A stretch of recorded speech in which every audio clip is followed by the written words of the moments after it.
আমরা রয়েছি এখন বিলোনিয়া চিত্তামারা শান্তি কলোনি এলাকায়, যেখানে একটা যুবক, তরতাজা যুবক রাকেশ দেবনাথ মা ভাইকে নিয়ে যে বাড়িতে স্বাচ্ছন্দ্যে দিন কাটাতো, এখন দীর্ঘ সময় অবধি হাসপাতালের বেডে সময় কাটাচ্ছে, একেবারে জীবন যুদ্ধ করছে।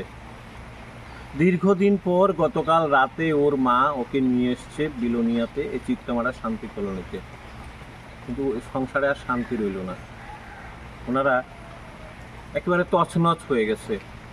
মা একটা ইট ভাটাতে কাজ করে, ওখানটায় কাজ করে যেটা পায় সেটা দিয়ে সংসার প্রতিপালন। সে 2021-এ একটা দুর্ঘটনা ঘটেছিল, সেটা হচ্ছে মনুরমুখ এলাকাতে ব্রিজের তলায়। সেখানে একটা অটোরিকশার সাথে বাইকের পেছনে সে বসা ছিল, মাথাটা সিমেন্টের যে ওয়াল ছিল সেই ওয়ালের সাথে এমন ধাক্কা লেগেছিল, এরপর সাংঘাতিকভাবে আহত হয়েছিলেন, ট্রিটমেন্টও হয়ে গেছে। কিন্তু গত কিছুদিন যাবৎ তার মাথা ব্যথা সাংঘাতিকভাবে, সে হঠাৎ করে উন্মাদের মতো হয়ে যায়, আবার স্বাভাবিকত্বে ফিরে আসে। এরপর ওকে এখান থেকে হাসপাতালে নিয়ে যাওয়া হয়, বিলোনিয়া হাসপাতালে। সেখান থেকে রেফার করা হয়, সেখান থেকে নিয়ে যাওয়া হয় হাঁপানিয়া জিবি হাসপাতাল, আমাদের নিউরো স্পেশালিস্ট ডক্টর রেড্ডির নিকট, ওনার কাছেও নিয়ে যাওয়া হয়েছে। উনি ঔষধ দিয়েছিলেন, কিছুদিন ভালো ছিল। কিন্তু এখন দেখা গেছে ওর মাথায় নাকি একটা জায়গাতে ইনফেকশন হয়ে গেছে ভেতরে, আর সেই ইনফেকশনের কারণে আজকের দিনে রাকেশ সাংঘাতিকভাবে অসুস্থ।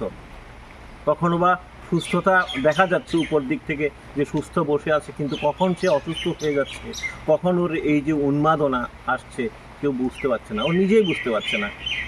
এখন কি করবে? যে বাড়িতে মা রয়েছেন একা, যে কিনা ভাট্টায় কাজ করে, ইটভাট্টাতে কাজ করতেন, সেখানে কাজ বন্ধ হয়ে গেছে, ছেলেটা চিকিৎসা হচ্ছে না।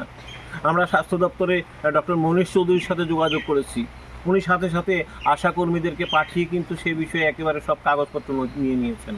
কিন্তু একটা বিষয় রয়েছে, ওনারা যে চিকিৎসার জন্য যে ব্যবস্থা, সেই ব্যবস্থা ওনারা নেবেন। কিন্তু আপনাদের কাছে আমার সেই একবার আবার সেই অনুরোধ, আপনারা অনেকবার অজয় দেবনাথকে, যেমন আমাদের অজয় দেবনাথকে মিনিস্টার টিঙ্কু রায় যেভাবে পাশে দাঁড়িয়েছেন, আমাদের বিলোনিয়াতে একজন ঠিকাদার যে কিনা সবার আপদে বিপদে বিভিন্ন সময় পাশে দাঁড়িয়েছেন, আপনারা যেভাবে ব্যাংকের অ্যাকাউন্ট দিয়ে পাশে দাঁড়িয়েছেন, এর জন্য আমরা নতমস্তকে কৃতজ্ঞতা জানাচ্ছি আপনাদেরকে। আজকের দিনে দাঁড়িয়ে আমরা আবারও আপনাদের কাছে সেই হাত পাচ্ছি, ভিক্ষে চাইছি একটাই বিষয়, সেটা হচ্ছে রাকেশ দেবনাথকে সুস্থ করার জন্য আপনারা যতটুকু সাধ্য, আমরা ব্যাংকের অ্যাকাউন্ট দিয়ে দেব, বারকোড দিয়ে দেব, সেখানে আপনারা যতটুকু সাধ্য আপনারা সাহায্য করবেন। কিছুই রইল না পরিবারটির। বুঝতেই পারছেন, আমরা এখানটায় দাঁড়িয়ে রয়েছি, কিন্তু বুঝতে পারছি যে আগরতলাতে নেওয়ার জন্য, নিয়ে আসার জন্য, যাতায়াতের জন্য ওনার হাতে এখন আর টাকা নেই। সুতরাং সেক্ষেত্রে আপনাদের আর্থিক সাহায্য এই পরিবারকে একটু মাথা তুলে দাঁড়ানোর জন্য বিশেষভাবে সাহায্য করবে, এটাই অনুরোধ রইল। অন্ততপক্ষে আজকের দিনে রাকেশের দিকে দেখে আমরা রাকেশের সাথে কতটুকু দাঁড়াতে পারবো সেই আশা রেখে আপনাদের সহযোগিতা কামনা করে ততটুকু অনুরোধ রইল। ধন্যবাদ।